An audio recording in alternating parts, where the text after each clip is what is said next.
Hace algún tiempo me encontré con una foto al final de un libro. Después agrandé algunos detalles. Una serie de imágenes fijas, mudas y sin movimiento. ¿Será posible que escribir, hablar o filmar agregue a estas fotos algo que la cámara no capturó? De cierta manera fue así que comenzó esta película.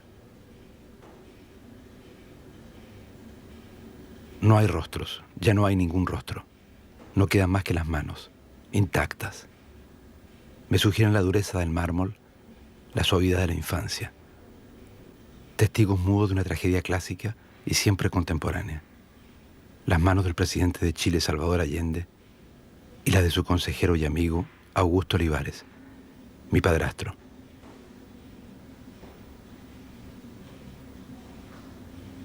Eran amigos y murieron juntos, llevando su compromiso hasta las últimas consecuencias.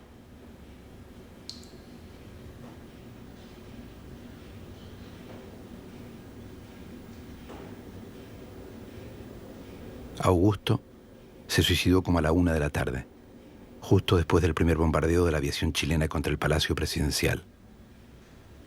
Allende lo hizo unos minutos más tarde. Fueron en realidad las dos primeras víctimas oficiales del golpe de Estado del martes 11 de septiembre de 1973.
Aunque la magia del retorno ya se ha terminado, todavía percibo Santiago con el sabor extraño de una ciudad fantasma.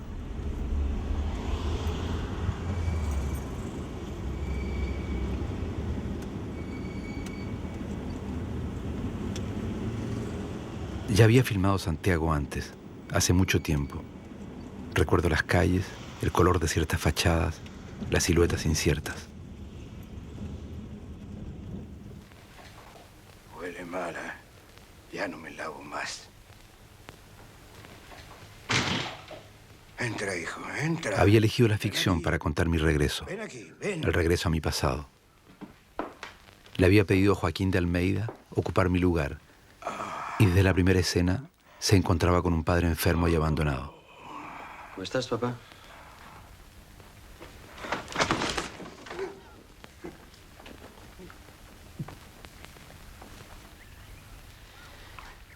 Dime. Después de 12 años de exilio, esa película era un primer intento de reconciliación con mi país y mis raíces. Necesitaba escribir la memoria, restaurar el tiempo.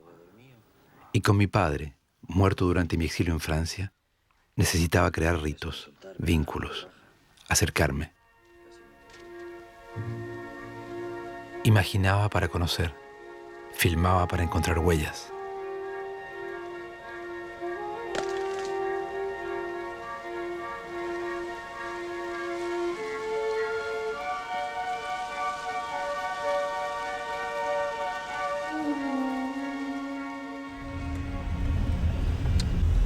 Hoy, este viaje es también una forma de reencuentro, esta vez con mi padrastro, aquel que encarnaba la utopía y el país que habíamos soñado.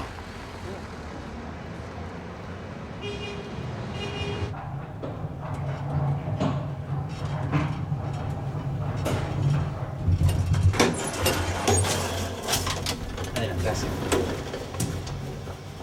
luego. Hasta luego, Brian.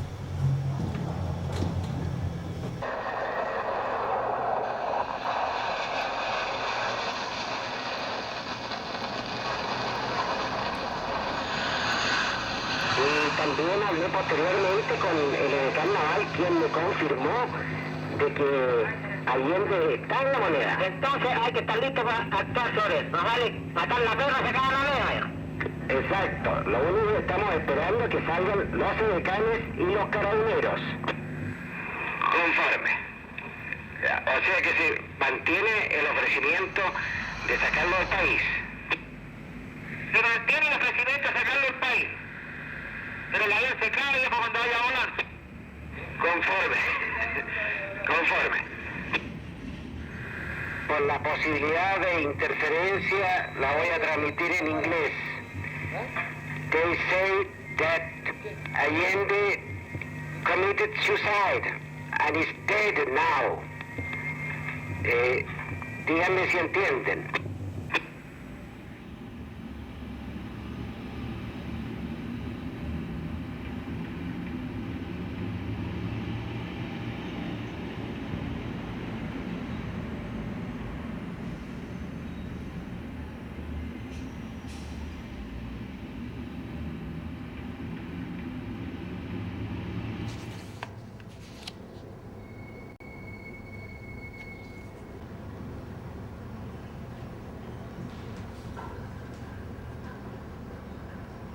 Mi madre vive ahora sola en Chile, en una casa de ancianos. No rehizo su vida después del suicidio de mi padrastro. Me detengo en su rostro, ausente, alejado del mundo. Recuerdo que fue actriz, bella y conocida en todo Chile. ¿Tenía usted las llaves de la casa al fondo? Sí, señor.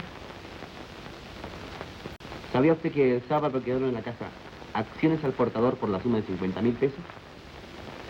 Sí, señor. ¿Salió usted de su casa esta noche? Sí, señor. En ese día de septiembre salían por primera vez las violeteras a la calle, porque salían en Chile. Las mismas del cuento, yo soy la violetera, de la canción. Y entonces él llegó, le gustaba llevarme flores, pero le daba vergüenza al mismo tiempo. Lo encontraba un poco, no sé, yo creo que todos se iban a fijar que él llegaba con un ramocito, así que lo metió en un diario.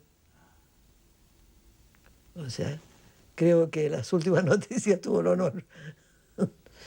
Entonces, me volvió el diario y de adentro el ramito de violeta. Y pasó entonces a mi estudio, porque yo tenía el estudio antes que él. Pasó al estudio mío, donde yo iba a transmitir, y él me entregó las violetas. Y esas violetas estuvieron ahí hasta después de muerto Augusto, porque las violetas duraron más que la agonía de él, ¿no?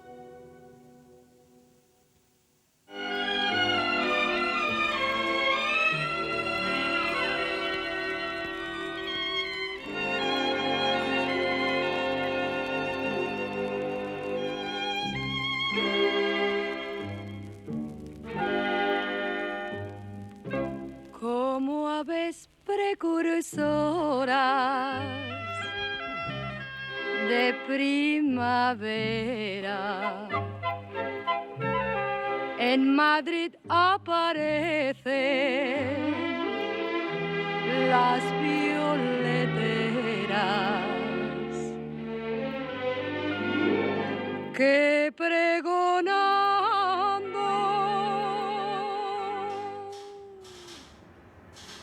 Recuerdo siempre a mi padrastro leyendo, escribiendo, trabajando. Escribía en varios periódicos y era también el director de la Televisión Nacional de Chile. El cálido eco de su vieja máquina de escribir resuena todavía en mis oídos y creo ver aún la mirada llena de asombro de mis compañeros de clase ante su biblioteca infinita, donde García Lorca, Edith Piaf, Lenin o Mayakovsky eran los ángeles guardianes. Se había unido a la lucha de Salvador Allende desde 1958. Su semejanza física era sorprendente y su amistad profunda. Estaban unidos por la misma visión y la misma esperanza para Chile. Sin militar en ningún partido político, estaba convencido que el socialismo podía cambiar el mundo, y a eso dedicó toda su vida. Nunca olvidé que me dijo desde el principio que la CIA y los Estados Unidos se preparaban a destruir sus sueños. El doctor Girón, médico del presidente, fue el último que lo vio. ¿Qué es esta que ya tú la viste el otro día? ¿Te acuerdas? Sí. Sí, la vi el otro día. ¿Te parece que es Augusto el que está en la foto? Me parece que es Augusto. Me parece que es Augusto por la manera como le cae la cabeza, ¿no? La figura de Salvador Allende es distinta, ¿no? Está con la cabeza más erguida. Y el tamaño de la cabeza me parece como más de Augusto, ¿no? Estaba moribundo, se había disparado a las 100.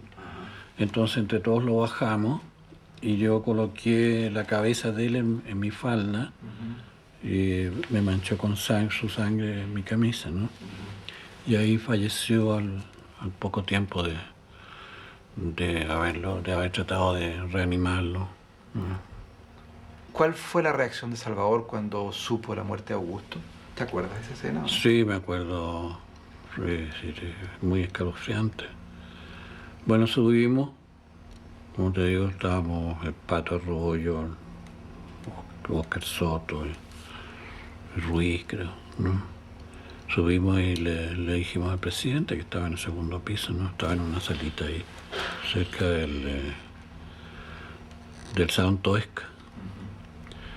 Y ahí le dijimos que Augusto había fallecido. Bueno, hizo una mueca así como de dolor terrible el presidente, ¿no? Y después recuperó su fortaleza y le dijo, bueno, vamos a guardar un minuto de silencio por Augusto. Y ahí en medio del bombardeo hicimos un minuto de silencio, ¿no? Lo hicieron realmente.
¿Cuál hubiera sido el destino de Augusto si no se quita la vida?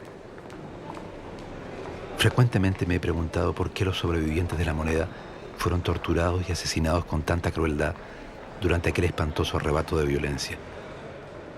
Nunca se había visto algo así en Chile. En horas de la tarde ellos son llevados en un bus al regimiento Tacna y son torturados, ¿te fijas? Hay una información que la proporciona un oficial en retiro, y es que Pinochet está presente en las torturas a los GAP, a los funcionarios de Allende. Está oculto, observando cómo torturan a esa gente. ¿Por qué se ensañan tanto con esa gente? No, se ensañan porque el odio era muy feroz, ¿te fijas? Esa era la gente que había estado hasta el último momento con Allende. O sea, y el odio contra Allende y la Unidad Popular era muy grande. Por lo tanto, ahí tenían, te fijas, la esencia para ensañarse. La esencia para ensañarse. Son como el chivo expiatorio, digamos. Claro, claro. Aquí tenemos Allende, ya. Allende se mató, pero aquí tenemos a sus más cercanos. Sí, los GAP eran muy odiados, ¿no? Inicialmente el objetivo era asegurarse de que Allende no quedaba vivo, asegurarse de que el derrumbe, digamos, de la moneda era el símbolo para decir que el gobierno de la Unidad Popular se derrumbaba, se había venido abajo. Ese yo creo que era el objetivo principal. Pero el otro era enviar claramente el mensaje. Señores, esto es lo que van a hacer las fuerzas del gobierno y las Fuerzas Armadas. O sea, no vamos a ser implacables en destruir la ideología marxista y a la izquierda. Toda la brutalidad que se aplicó durante todos los años de gobierno militar y en periodos más álgidos es una cuestión elaborada, pensada y elaborada a nivel de consejos generales o de junta de gobierno en otro momento o de Estado Mayor, en fin. No es una cuestión del soldado que está en un momento de combate, no. El Servicio de Inteligencia Militar, el SIM, empieza a actuar al tiro. No hay ni un instante en que los tipos no tengan claro. Y saben que su primera misión es saber quiénes son los que pueden ser peligrosos para ellos. Entonces, por eso al Ricardo Pinchera lo matan en tortura. No lo matan, no lo fusilan junto con el resto de la moneda. Y no le ponen ningún tiro mortal. Le meten 26 tiros y ningún tiro para matarlo. Son 26 tiros para provocar dolor. Le sacan las uñas, le queman los dedos. O sea, yo vi los huesos. Yo leí los protocolos de la autopsia, porque después que lo matan a la tortura, lo botan en Macul con departamental.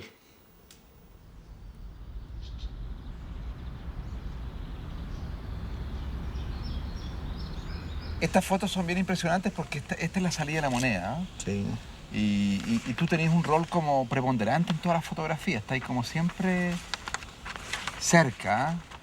¿Qué pasó exactamente en aquel momento? ¿Cómo viviste esos momentos en los cuales Allende les dice que salgan y ustedes salen? Hay un grupo de militares que ya había subido y nos obligan prácticamente a salir. Pues fue en el momento ya del asalto, por ejemplo. Y lógico, lo primero fueron adentro impropios, golpes, culatazos con sus fusiles. Salgo dentro del grupo, enredado entre los compañeros, un pie, un cuerpo, una cabeza a un lado, ¿no? Pero una vez que nos paran, a mí me dejan al lado derecho de la puerta de Morandé 80, o sea, mirando de frente a la puerta. Y ahí, bueno, un militar, hay una foto que aparezco de espalda. Exactamente. ¿Ah? Y ese militar es que me decía, llora, conchetumare, pide perdón ahora. Ya. El que me decía, llora, conchetumare, y me metía el cañón en las costillas. Ya. ¿Ah? Entonces, bueno, después nos tienden en el suelo, delante de la calle, y ahí es donde nos amenazan con el tanque. ¿Sí? Y ya yo pensé en el momento y dije, bueno, si al primer compañero que aplasten, yo aquí salgo arrancando. Y ahí he estudiado el panorama, o sea, yo iba a correr hacia la intendencia y subir por moneda hacia arriba. Y dije, bueno, que me maten a balazo, de 1.000.000 claro. Pero aplastado por el tanque, ni cagando. Para el ejército chileno es una vergüenza. Para el ejército chileno es un bochorno. ¿Ah? Que 16 hombres le hayan provocado más bajas, pero porque una cosa, ningún GAP murió dentro de la moneda. Ninguno.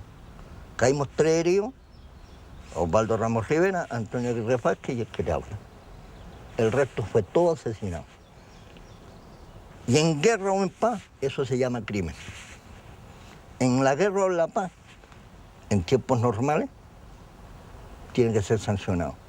Entonces, para el ejército de Chile, es un bochorno. A mí me da vergüenza nombrar el ejército de Chile, porque con eso no demostraron en la época absolutamente nada. Comandante en jefe, Augusto Pinochet Ugarte, dirigiendo el ataque desde la escuela de Peñalolén. Y nuestro presidente está en la trinchera, delante de nosotros o al lado de nosotros. Y esa es la gran diferencia, la moral. Esta foto siempre me impresiona. Su mirada perdida, su casco demasiado grande y desabrochado, su torpe fusil. El presidente de Chile obligado a pelear como un soldado, pero no es un soldado. Es un niño que va a la guerra, un soldadito de plomo.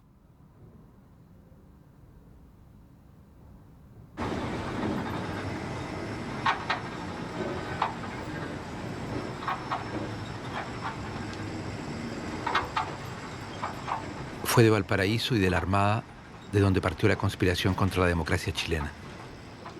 Pero para mí esta ciudad también está llena de recuerdos cinematográficos.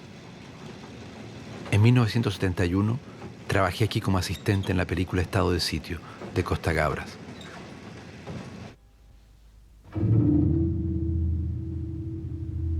Interpreto incluso un pequeño papel, el de un militante revolucionario que participa en el secuestro de un agente norteamericano encubierto.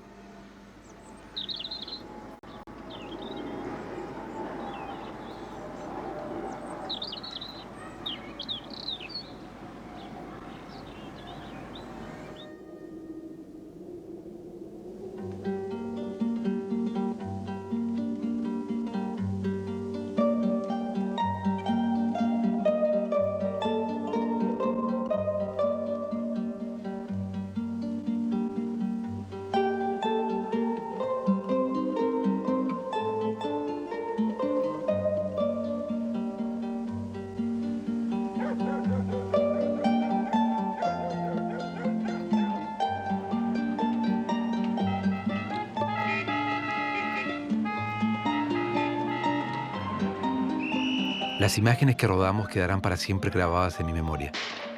Hay en esa película un aspecto documental, una relación con la realidad que da escalofrío.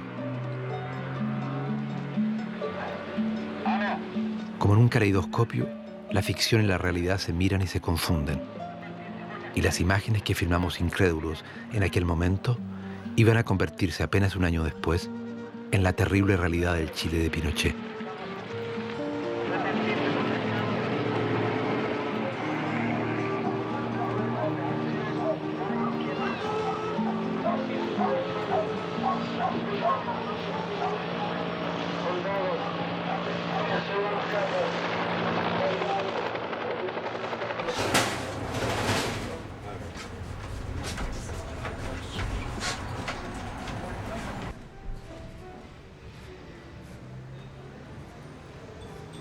Félix tenía 20 años en 1966.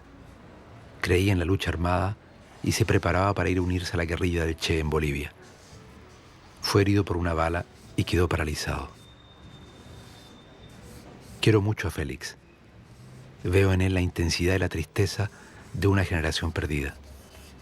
Enrique, su hermano, Jorge Klein, Claudio Jimeno, Ricardo Pincheira, el Coco Paredes, todos sus amigos fueron asesinados.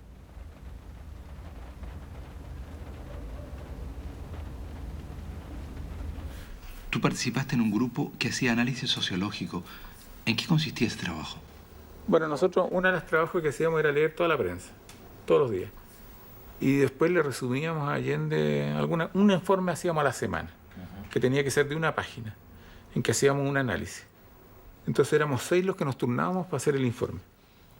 Siempre lo discutíamos entre todos, pero uno era responsable cada 6 semanas de hacer este informe.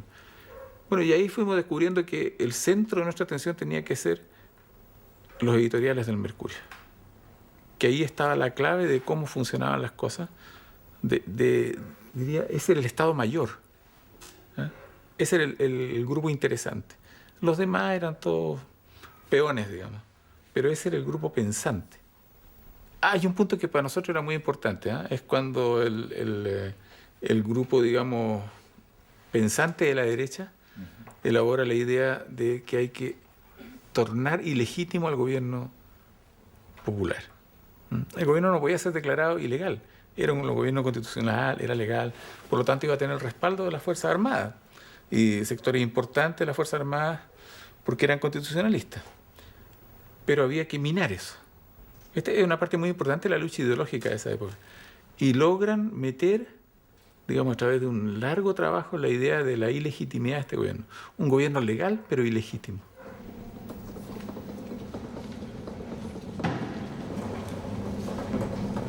Muchas gracias.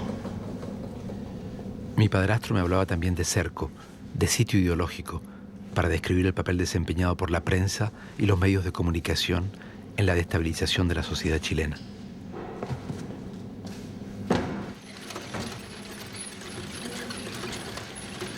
La guerra ideológica había comenzado el lunes 1 de junio de 1970. Esa mañana Una foto aparecía en la primera plana del periódico El Mercurio. Una foto trucada que ocupaba un cuarto de página. Mostraba un tanque soviético con la hoz y el martillo frente a la entrada del Palacio Presidencial.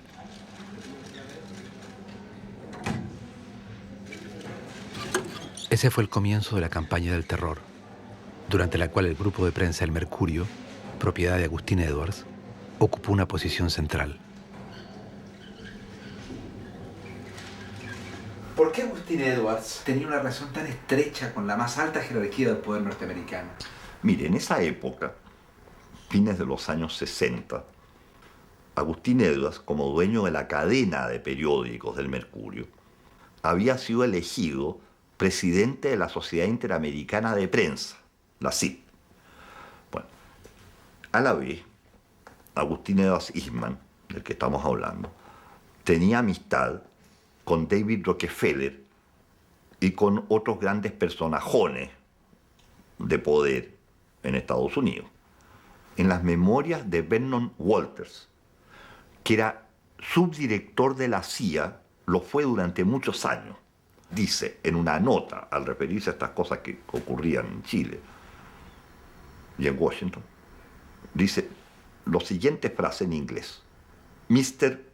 Augustine Edwards, Augustine AU, como en inglés, Mr. Augustine Edwards is the principal asset, A-S-S-E-T, o sea, recurso del cual se dispone por parte de la CIA.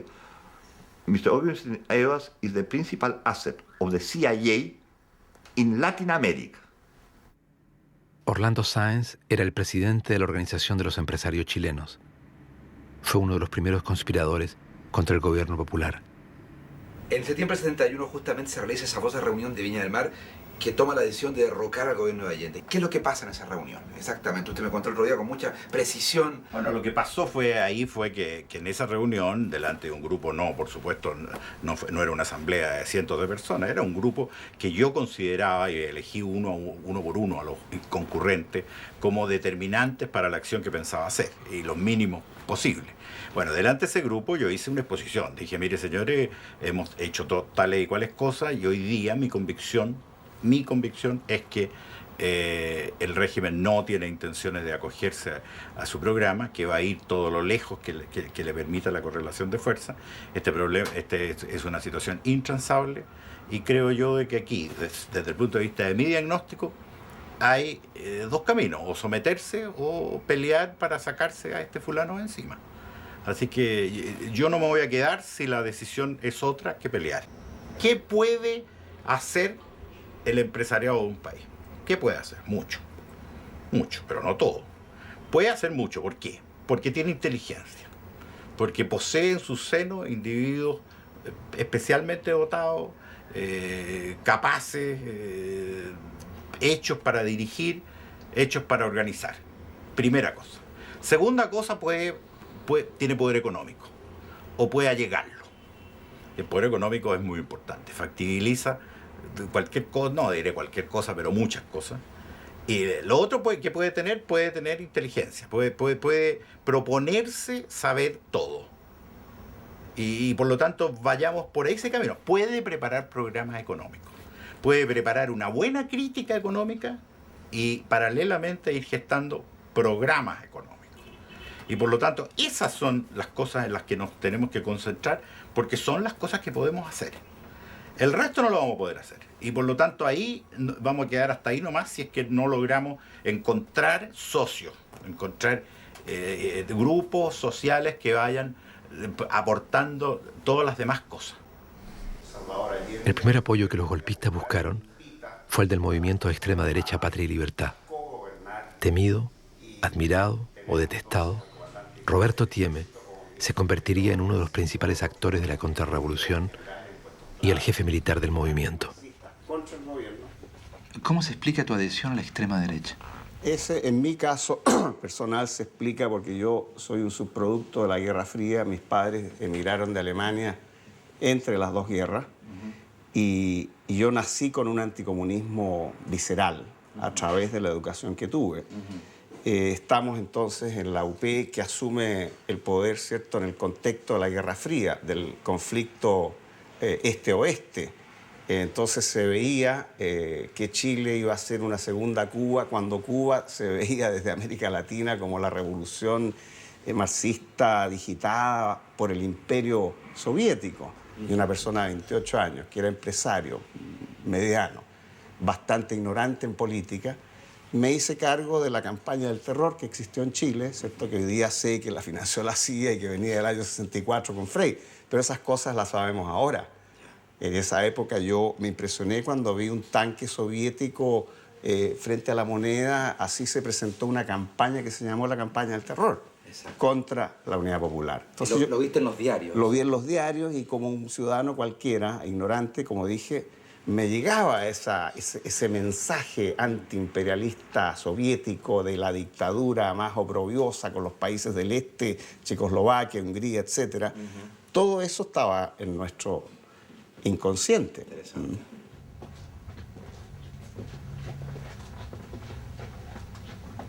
En el sótano de la Biblioteca Nacional de Santiago encontré una buena parte de los documentos desclasificados de la CIA sobre Chile.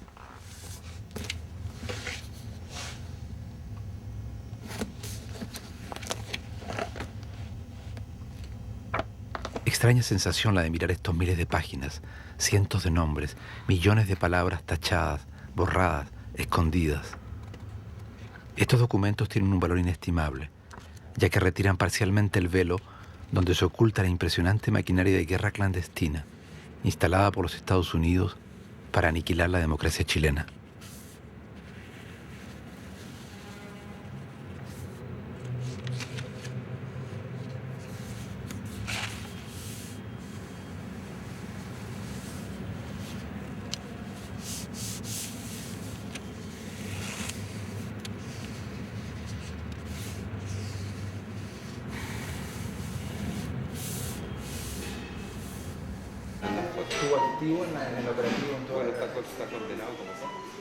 Armando Uribe, poeta y diplomático. Lo admiro de verdad. Este aristócrata de otro tiempo siempre amó profundamente a Chile, su autonomía y su independencia. Gracias a su larga experiencia en la Embajada de Chile en Washington a fines de los años 60, don Armando había entendido antes que muchos la estrategia imperial de los Estados Unidos. La frase "la bestia senza pace", la bestia sin paz o contra la paz, viene del infierno del Dante en la Divina Comedia y está al comienzo, en los primeros cantos del infierno, refiriéndose precisamente al imperio tal cual operaba en la Europa del Dante cuando escribió la Divina Comedia. Pero ahora tenemos un imperio que es el más grande que haya existido nunca en la historia y en la prehistoria, y que es el imperio norteamericano, y me parece muy adecuado esa frase del Dante, y por eso llamo al imperio norteamericano la bestia senza pace.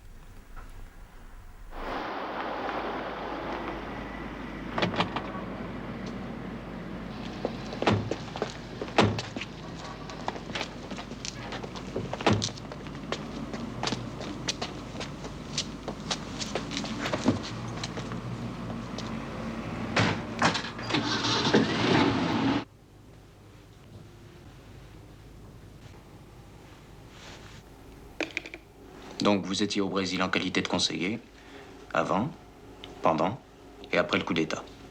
Exact. Sur les bases d'un accord officiel entre mon gouvernement et celui du Brésil. Le gouvernement démocrate de Goulard. Oui.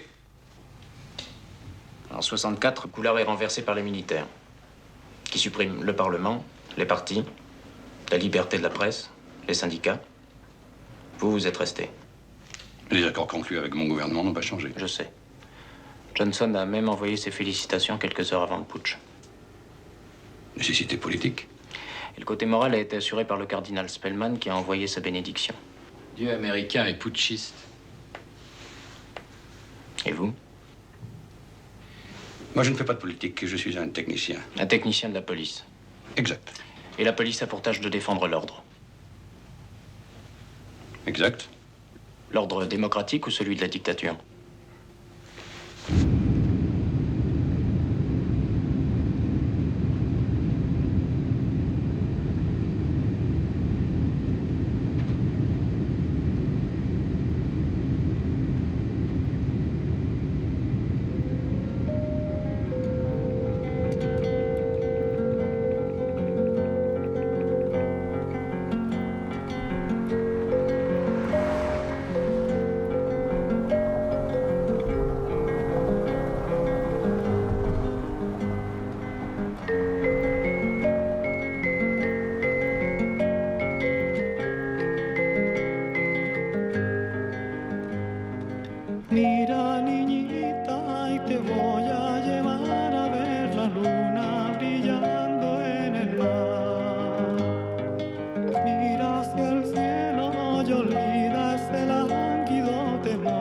permanente emoción.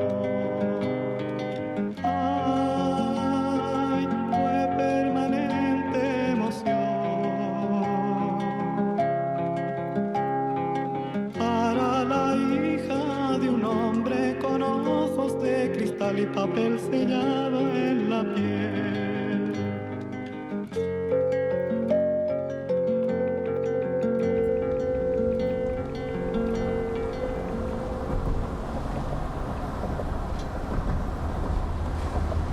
Estoy convencido de que a pesar de su marginalidad estratégica, en Chile a principios de los 70 tuvo lugar algo enorme, que repercutió en el conjunto del mundo occidental, algo como el fin de la utopía revolucionaria, el fin hasta de la idea de que un verdadero cambio en nuestras sociedades era posible, la última revolución.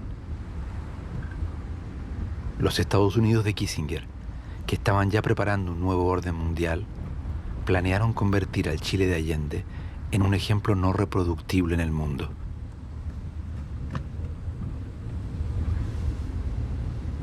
Como dijo Pinochet el día del golpe de Estado, hay que matar a la perra para que se acabe la leva.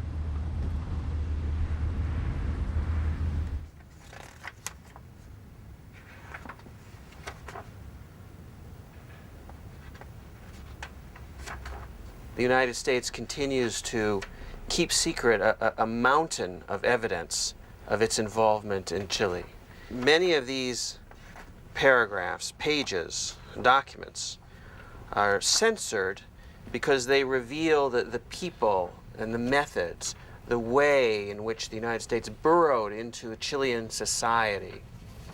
So Kissinger was very, very emphatic to Nixon that Allende had to be brought down, that there could be no modus vivendi with Salvador Allende and the Popular Unity government in Chile. And we can show you, I read you what he says in this extraordinary memo. The election of Allende as president of Chile poses for us one of the most serious challenges ever faced in the hemisphere. It will affect our own conception of what our role in the world is. The imitative spread of similar phenomena elsewhere in the world would in turn significantly affect the world balance and our own position in it. It's very, very clear. The documents are poetic justice because they are a record of history of Kissinger's own words, not my interpretation or my analysis of what was going on, but the words of the Secretary of State, the key policymaker on Chile, the man most responsible for the efforts to undermine, destabilize, and overthrow democracy in Chile, and the man most responsible for the policy of embracing a dictatorship that came afterwards. Son de una insolencia, oiga, respecto de lo que ocurría en Chile. Como si se tratara, mire, ya no digo peones de ajedrez, porque son peones de qué, oiga, piedrecilla, no sé cómo llamarlo, callampa, una colección de callampas los chilenos que funcionaban, frente a estos dominadores que miran lo que ocurre en Chile como si ellos estuvieran en el planeta Sirio, desde muy lejos. Bueno, desde muy lejos, pero manipulando, con dedos muy largos y muy voraces, manipulando lo que ocurre o lo que quieren que ocurra en Chile. In 15 minutes, the President of the United States decides to sacrifice democracy in Chile. That's all it took. A 15-minute meeting where the President says to the CIA director, save Chile. $10 million available for covert operations, more if necessary. Full-time job, best men we have. Make the economy scream. ¿Cuáles fueron la estrategia en esta clandestinidad? ¿Cuáles fueron los actos concretos a lo cual tú elaboraste, digamos, con tu equipo para destabilizar el gobierno de Allende desde el punto de vista militar? Nosotros veíamos que por la geografía de Chile, ¿cierto?, era imposible crear un cuerpo paramilitar y prepararlo en un territorio tan angosto como este. Y yo había descubierto un territorio al otro lado, en la Argentina, de una extensión de miles de kilómetros cuadrados, donde se podía instalar un campamento de preparación militar, ¿cierto?, a militantes nuestros. Y en esa circunstancia, los que estaban planificando el golpe que se da después, ¿cierto?, me contactan, que es un sector, el sector insurreccional que existía en la Marina, dirigido por el almirante Merino. Me contactan dos altos oficiales de Merino y me dicen, mire, ustedes están en esta situación, nosotros queremos que nos ayuden a crear las condiciones del golpe que va a ser de nuevo partiendo con un paro camionero. Y así se produce que el 25 de julio se inicia en Chile el paro de camioneros de transporte, al que se suman después otros gremios profesionales. No era fácil logísticamente parar el país solamente con los camiones. Entonces los marinos me dicen, mira, ustedes ponen la gente, nosotros ponemos la inteligencia y los materiales para cortar las vías de ferrocarril, cortar puentes, cortar torres de alta tensión y cortar flujos de combustible, le hace oleoducto. Y en esa campaña de sabotaje, que no es terror, porque no era la intención aterrorizar al pueblo, sino era producir las condiciones de un golpe a través del paro del país. En eso estuve. Yo sé, claro. Y o sea que los marinos estaban conspirando desde hace mucho tiempo antes ya. Era la fuerza primera de la conspiración de la parte militar en Chile. Sin duda, porque la historia nos enseña ya, eso está demostrado, ¿cierto?, que la Marina, Merino estaba unido con Kelly, que era un ex oficial, hombre clave en todo el proceso, que a su vez era hombre de Agustín Edwards, quien estaba afuera con Nixon y Kissinger.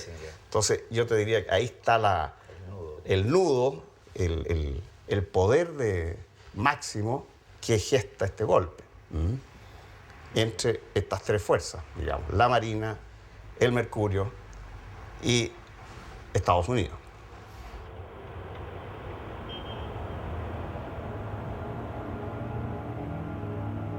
Hablando con ironía sobre Chile, Kissinger lo describe como una daga apuntando hacia la nada. Sin embargo, se encarnizó contra Chile. La razón de tanta hazaña reside en la ideología fundamental de Estados Unidos, que concibe el capitalismo como única vía posible hacia la democracia y la libertad, y presenta al socialismo como eterno sinónimo de caos y represión.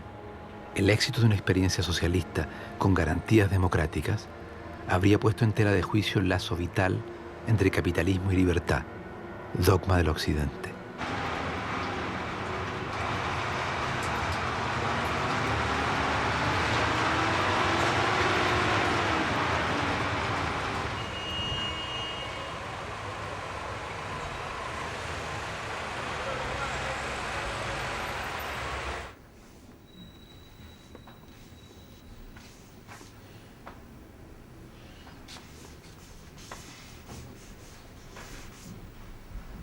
El Estadio Nacional fue uno de los sitios de la barbarie.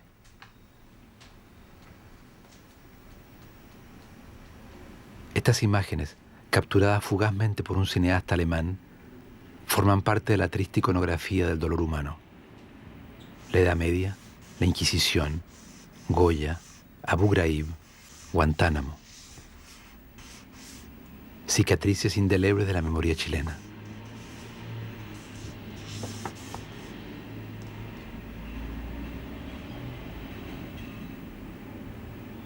Entre los innombrables dramas humanos que aquí acontecieron, se encuentra el de un viejo padre que buscó a su hijo, en vano. Charles Harmon, this is your father. Edmund. I'm here in the hope that you can hear me.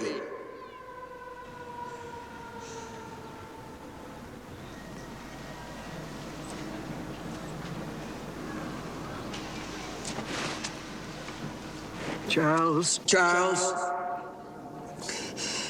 do you remember when we took that trip together across country from LA to New York? Just the two of us.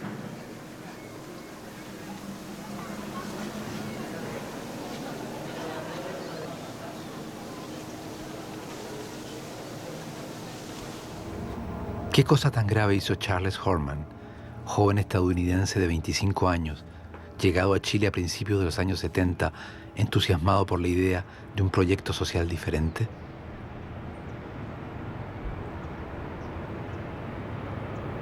Hay una verdad del porte de un buque, corresponde decirlo en este caso, en el hecho de que Horman descubre que hay personas dependientes de la misión naval norteamericana que fueron determinantes en el golpe de Estado. Y de esa manera se confirma, con un antecedente, la existencia de uniformados norteamericanos en contacto con uniformados chilenos para el golpe de Estado. Y el asesinato sucesivo de Horman proviene justamente de que se quería mantener el más grande de los secretos esto de las agencias de inteligencia del Pentágono en relación con el golpe de Estado chileno y luego la dictadura. There are people out there who know exactly why Charlie was killed. There are people who know who did it. There are people who know how it was done. And the same thing goes for Frank Tarucci. This is not science fiction. These are events that happen.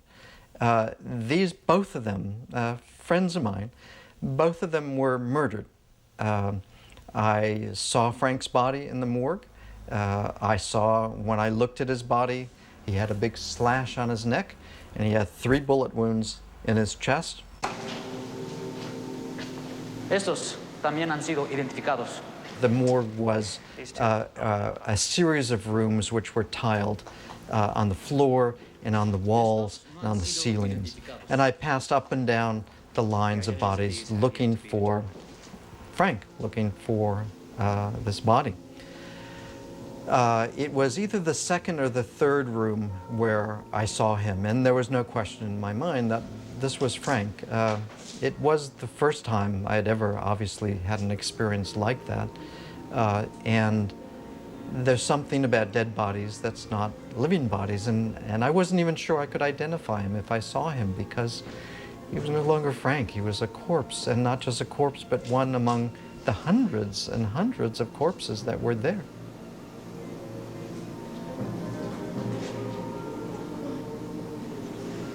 Ed?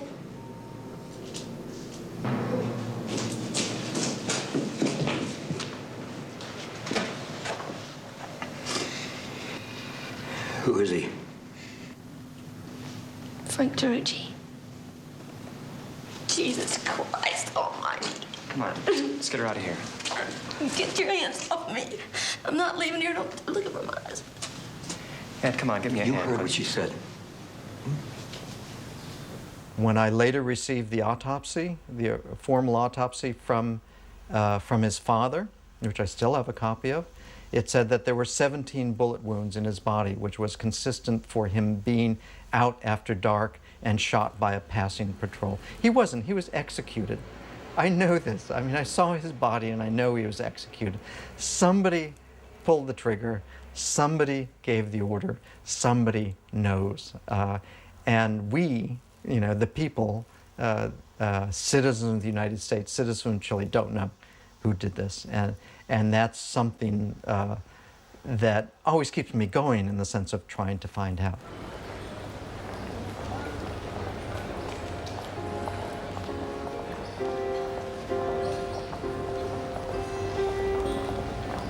Mi hija nació en Francia durante mis años de exilio. Conoce parte de la historia de Chile, fragmentos de sus orígenes. Le pedí que viniera a verme durante el rodaje.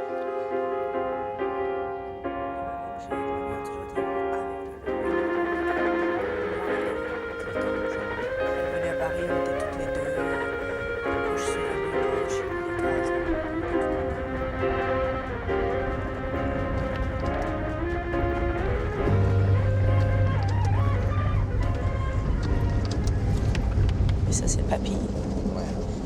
Et ça, c'est Allende. Qui ont le visage détruit, mais qui ont un peu le même corpulence, la même façon de s'étaler. C'est vachement intéressant parce que les deux ont fait le même geste. Voilà. Je pense à quelques heures de différence. Ah non, à quelques minutes. À quelques minutes de différence. Oui. Et pour une même idée. Oui. Qui se ressemblent. C'est fou, c'est incroyable. Il y a vraiment, Ça, il y a vraiment une relation assez forte entre les deux. Oui, exactement. Voilà. En même temps, on ne comprend pas trop ce qui se passe, mais on sent qu'il n'y a pas de vie. Voilà. On sent qu'il y a quelque chose de... Yo no voy a renunciar. Colocado en un tránsito histórico, pagaré con mi vida la lealtad del pueblo. Y les digo que tengo la certeza que la semilla que entregáramos a la conciencia digna de miles y miles de chilenos no podrá ser cegada definitivamente. La historia es nuestra y la hacen los pueblos.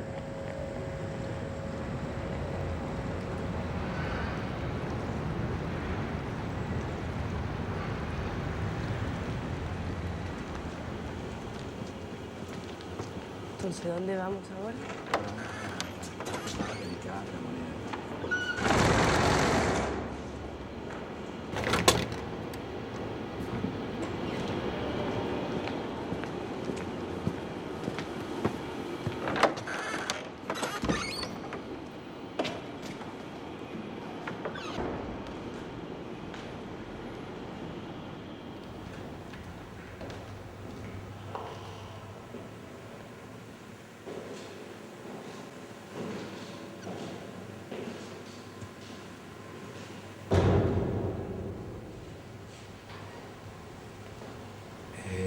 Bien extraño, bien oscuro, pero...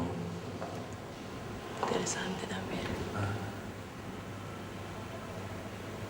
Y bueno, el cuerpo lo encontraron más o menos como aparece en esta foto. ¿No? Así estaba en el cadáver.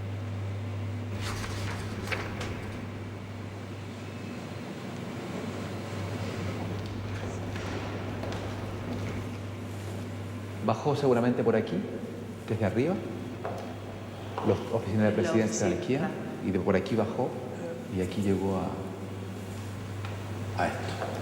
Este sitio un poco extraño, como en un sitio un poco extraño en medio de muchas puertas. Sí. Ah, mira, interesante. Sí, en medio de muchas exterior, salidas. 1, 2, 3, 4, 5. ¿Qué quieres decir con eso? No sé, a lo mejor para que de todas maneras alguien lo ve, porque está en el medio de todo. Entonces hay puertas y mucha gente pasando aquí. No quería esconderse en un sitio donde no hay salidas, donde se quedará sin que nadie lo ve. Como me has explicado tú, que quería mostrar un camino. Entonces, en un lado necesitaba que alguien lo vea aquí. Interesante porque es un lugar que es como una croisée de chemin. Exactement. Une descente ici, une montée ici, une sortie vers un patio, un bureau, un autre.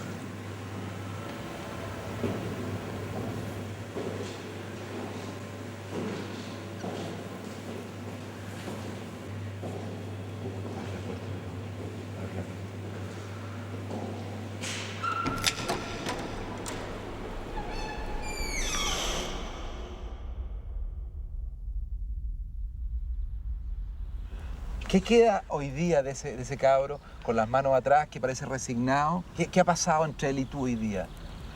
Soy el mismo. ¿El mismo? Por dentro. Igual en mi pensamiento, igual mi posición política e ideológica es la misma. Físicamente he cambiado, estoy calvo, un poco más gordo, pero bueno, soy el mismo de la época. Si las condiciones actuales se diera lo mismo que se dio cuando el presidente Allende, tal vez volvería a ser flaco y estaría en las mismas condiciones. ¿Ya? Para mí los sueños no han fracasado. Mientras se mantenga la injusticia, mientras se mantenga la desigualdad, mientras se mantenga por lo que se luchó en esa época, no hay sueño fracasado. Interrumpido tal vez, pero fracasado no. Hay una cuestión que me intriga todavía. ¿Por qué no haberle dado más crédito al gobierno de Allende? Es que tú estás haciendo una pregunta que implica no conocer a Allende. Allende era un tipo muy especial. Era un hombre tremendamente intuitivo, tremendamente cálido, tremendamente... Su aproximación al problema social era de calor. A él la miseria lo conmovía. Y lo hacía actuar, llamémoslo así, en una forma un poco irracional, ¿me entiendes tú? Es decir, yo reacciono igual que él ante la miseria, pero con la diferencia que no se me ocurre sacarme la chaqueta y ponérsela al otro, porque sé que eso es tan pequeño y tan inútil que no cambia nada. Mi reacción va a ser ¿cómo hago para resolver este problema en macro, no en micro? Entonces Allende era un hombre absolutamente inadecuado para la tarea que pretendía hacer. Era un hombre visceral, pero visceral al mismo tiempo con una vida... Era un hombre lleno de contradicciones que supo morir con grandeza, no siendo un hombre grande. No era un gran hombre, pero supo morir como un gran hombre. ¿Me entiendes tú? Con dignidad, con coherencia. Y por eso dejó una huella. Y hoy día ya no existe. Mira, Salvador Allende no existe, pero el mito de él existe. Y el mito va a durar siempre.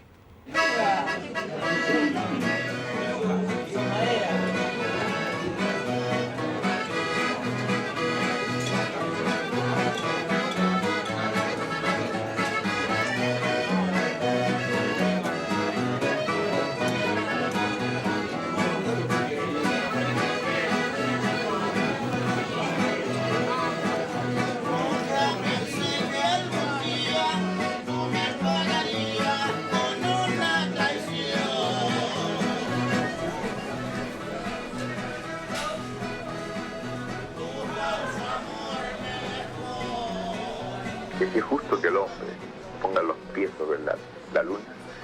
Es más justo que los grandes países, simbólicamente hablando, pongan los pies sobre la tierra y se den cuenta que hay millones de seres humanos que padecen hambre, que no tienen trabajo, que no tienen cultura. De ahí entonces que yo piense que justo aquel anhelo que habla del hombre del siglo XXI, un hombre con una concepción diferente, con un nivel de valores distinto, un hombre que no sea movilizado esencial y fundamentalmente por el dinero, un hombre que entienda que hay, por suerte, otra medida en donde la inteligencia del hombre puede estar su gran fuerza creadora.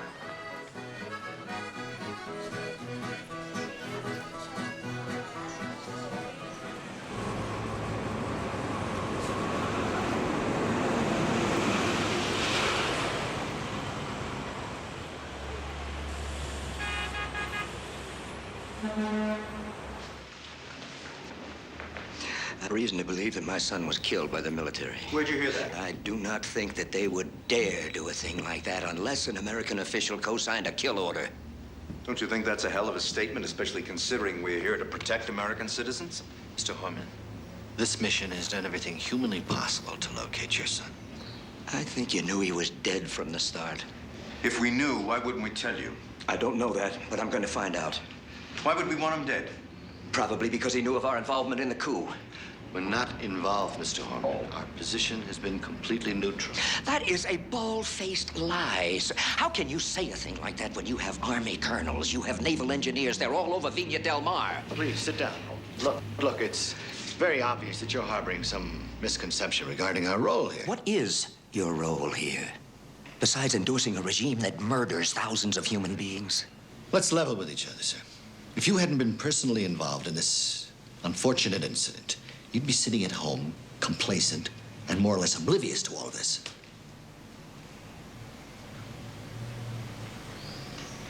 This mission is pledged to protect American interests. Our interests, Mr. Hamilton. Well, they're not mine. There are over 3,000 U.S. firms doing business down here, and those are American interests. In other words, your interest. I'm concerned with the preservation of a way of life. And a damn good one. Maybe that's why there's nobody out there.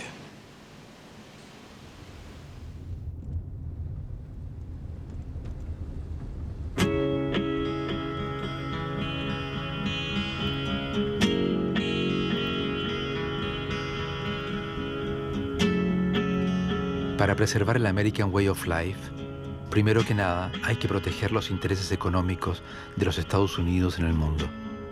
Ed Orman lo tuvo que entender en carne propia. El imperialismo es un sistema en el cual lo económico y lo militar son indisociables. Pero en Chile, los Estados Unidos fueron más allá de la simple protección de sus intereses. Experimentaron un nuevo modelo económico en un país sometido a la dictadura.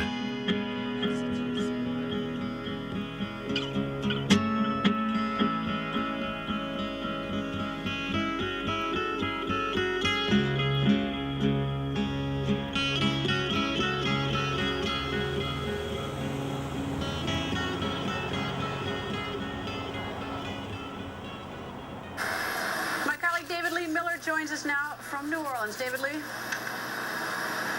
Greta, there is an uneasy calm here this evening. The power is still out in New Orleans. The only lights you'll see are the ones provided by our camera crew. El premio Nobel Milton Friedman fue el arquitecto del proyecto económico de Chile de Pinochet. Formó a la élite de economistas e ideólogos que aplicaron en Chile la teoría neoliberal, los Chicago Boys. There are fundamentally only two ways of running the world. The way of the army or the way of the market. Either somebody at the top tells somebody below what to do, or people agree jointly what to do through the market. Most of the foreign students that we had were supported by their governments and sent here by their governments. And we had no control over the quality of the students. In the case of the Chilean episode, we had our representatives down there, and so we could judge the quality of the students before they came to Chicago. And as a result, we had one of the best groups in terms of quality, in terms of intelligence and ability. We had one of the best groups of graduate students from Chile that we had from any other country. The only other country in which we had the same experience was Israel, because we had a lot of our own graduates who were in Israel. At any rate, these students studied economics at Chicago, and in the main, they studied free market economics, and they became enthusiastic supporters of free market. And I was invited by a private savings and loan association, savings and loan bank, I guess it was. Bank, yes. A bank, to come to Chile and give some talks on how to stop inflation. That was a fundamental thing.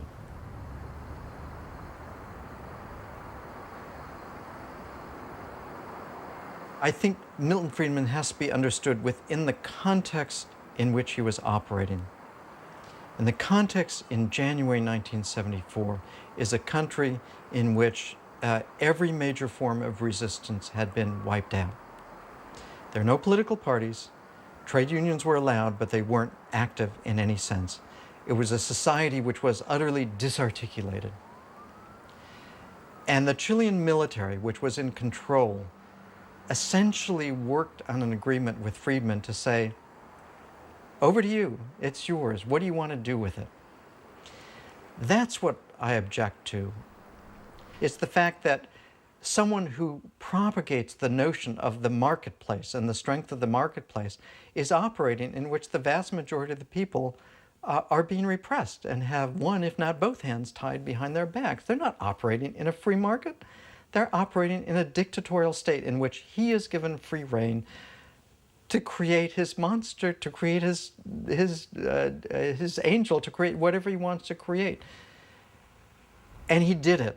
Don't you think that depending on the market alone to regulate society could become dangerous for humanity for the future? Quite the opposite, quite the opposite. What's dangerous for humanity is too much government control. What destroys human freedom is government control. Markets never control human freedom. Markets liberate human beings. Give me an example of where you can say that a country suffered from excess capitalism.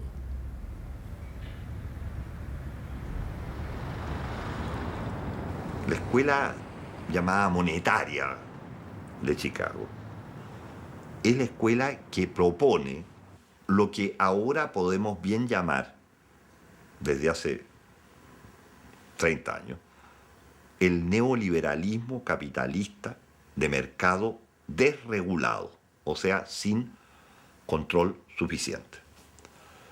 Este sistema no es solo económico, financiero y comercial, sino es una ideología que, por cierto, se aplica a todo lo económico, pero se aplica también a lo político, a lo social y a lo que llaman cultural. Por primera vez en la historia de la humanidad, y por cierto en la prehistoria, existe una ideología que cubre el total del globo.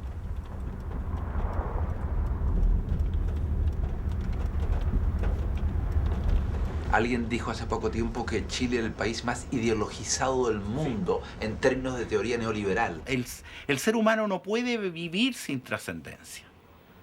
Y resulta que la economía liberal que tú señalas llena un aspecto mínimo de la complejidad que es el ser humano. Y todo el resto es un vacío en la cual hay una búsqueda frenética de horizontes, de proyección. ¿Para dónde vamos?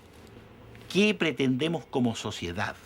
¿A dónde queremos ir? ¿Queremos gastar cada día más, tener cada día la tercera casita, la cuarta casita, la quinta casita? Después no vaya a tener cuerpo para tantas casitas.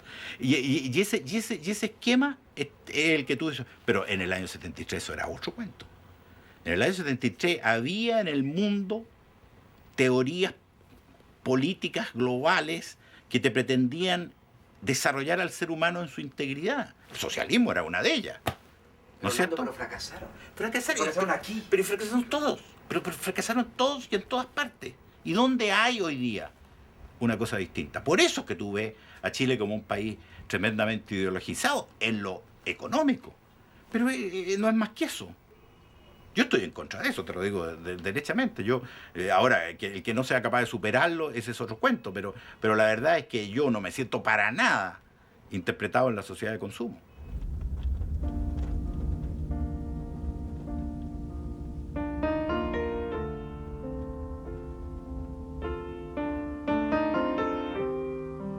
¿Cuáles son los límites de un sistema que termina asqueando hasta a los poderosos?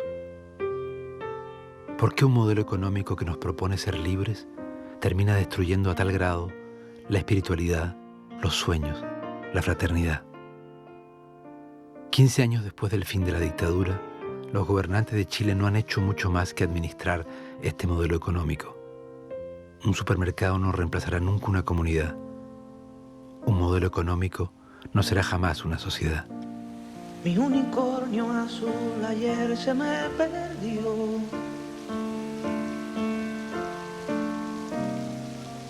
Pastando lo dejé y desapareció.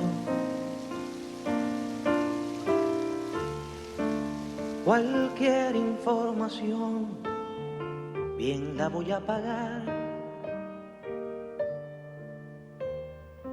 Las flores que dejó. No, es una pena terrible. Es una pena terrible. Yo tenía un problema. Cuando fueron matando, después mataron a muchos amigos más. Entonces yo como que no me dejaba sentir la pena que me provocaba eso. Y lo que hacía es que me compraba una botella de vino y me tomaba una copita de vino a la salud del que iba muriendo. Y ya, me despedía. Y hacía como mi ritual calladito. Y un día tuve un sueño con mi hermano. Y es un sueño que nunca se me olvidó porque yo sabía que era mi hermano, pero luego solamente veía el torso de mi hermano. ¿Has visto esas esculturas de grega en que el escultor trabaja con una paleta solamente? Sí. ¿Ah?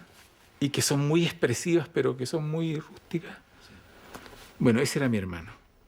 Y con un rostro de dolor terrible. Y yo amanecí llorando.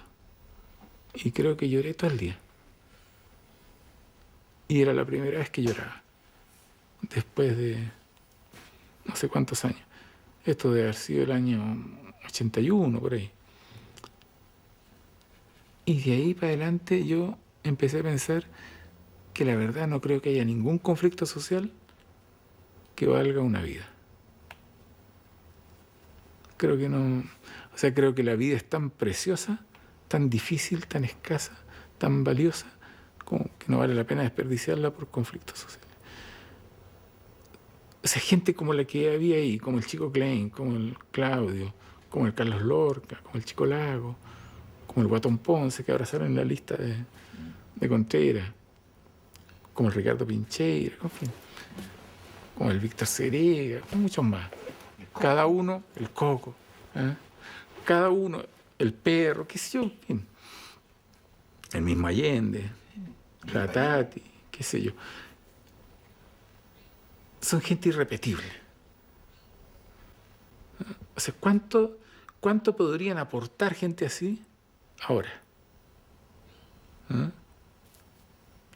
Y bueno, y perdimos miles y miles. ¿Eh?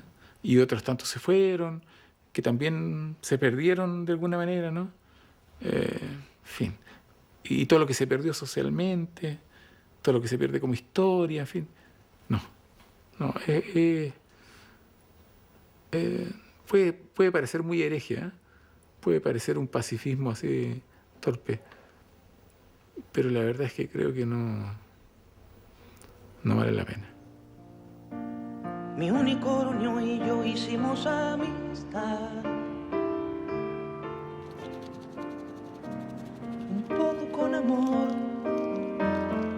un poco con verdad. Con su cuerno de añil pescaba una canción,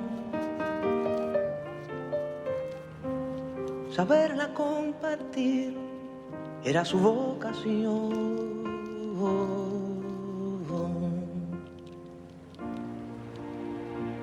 Mi unicornio azul ayer se me perdió, y puede parecer acaso una obsesión, pero no tengo más que un unicornio azul.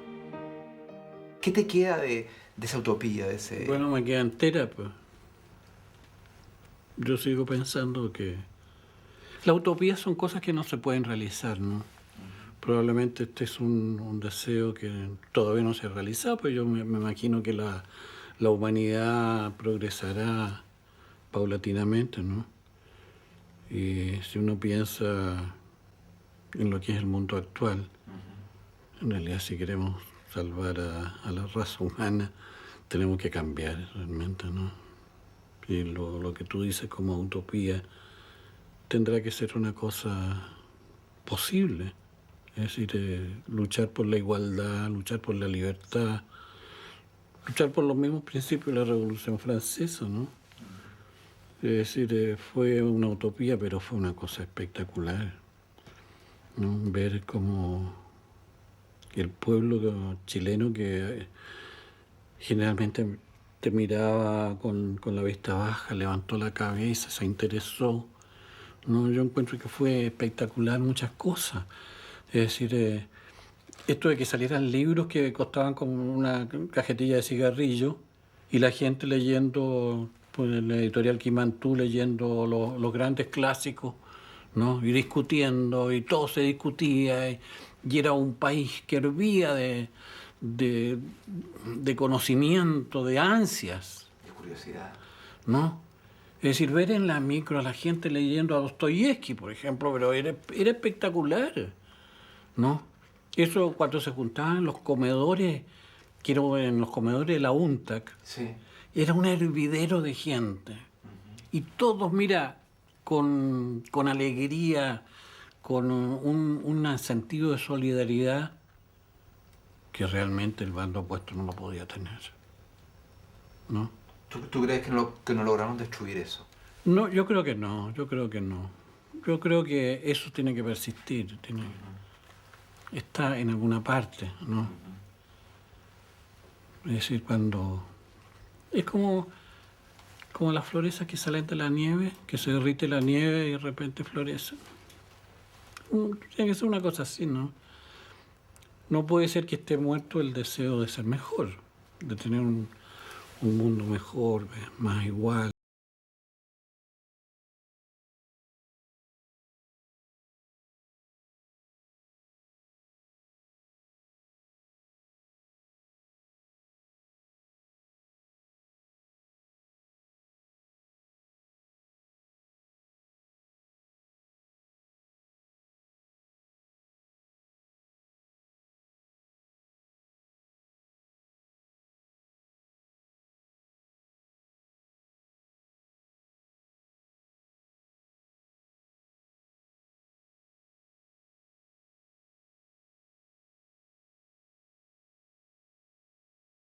El negro era el responsable de prensa de la presidencia y también el mejor amigo de mi padrastro. Los dos habían jurado morir juntos en la Moneda. Mi padrastro se fue antes. Al negro le gusta el tango, el vino, la amistad. Le gusta la vida. Y aunque sé que prefiere el silencio a mis eternas preguntas sobre el pasado, siempre insisto.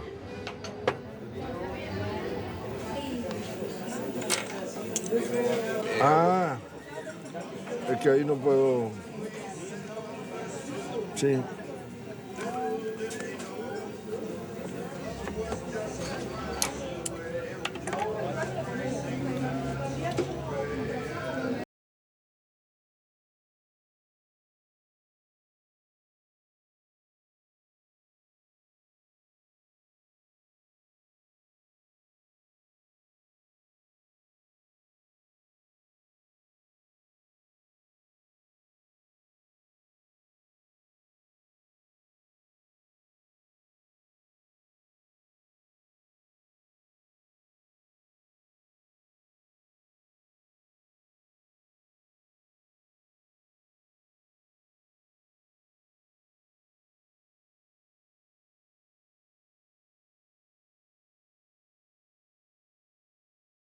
Trasnocha un pedazo de mi corazón. Un pedazo de mi corazón.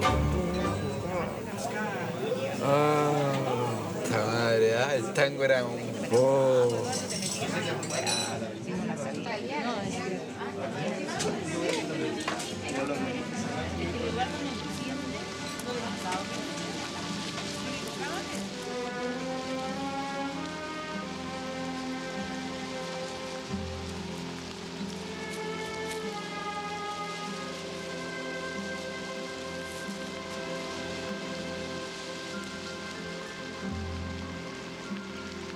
¿Qué queda? ¿Qué quedará? ¿Quién se acordará? El eco de una canción, la fraternidad, la lluvia, el silencio. Y la confianza en aquellos héroes frágiles, capaces de encarnar la utopía y de conservar cuanto de humanidad hayamos perdido.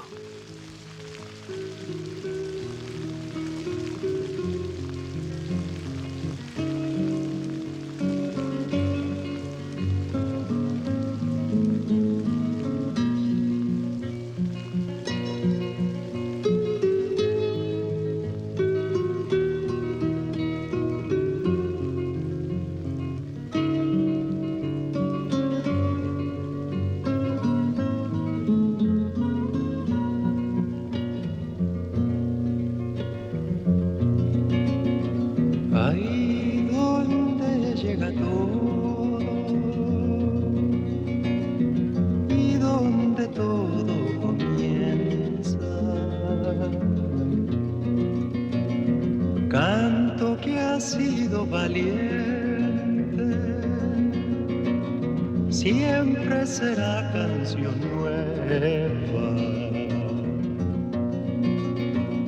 siempre será canción nueva, siempre será canción nueva.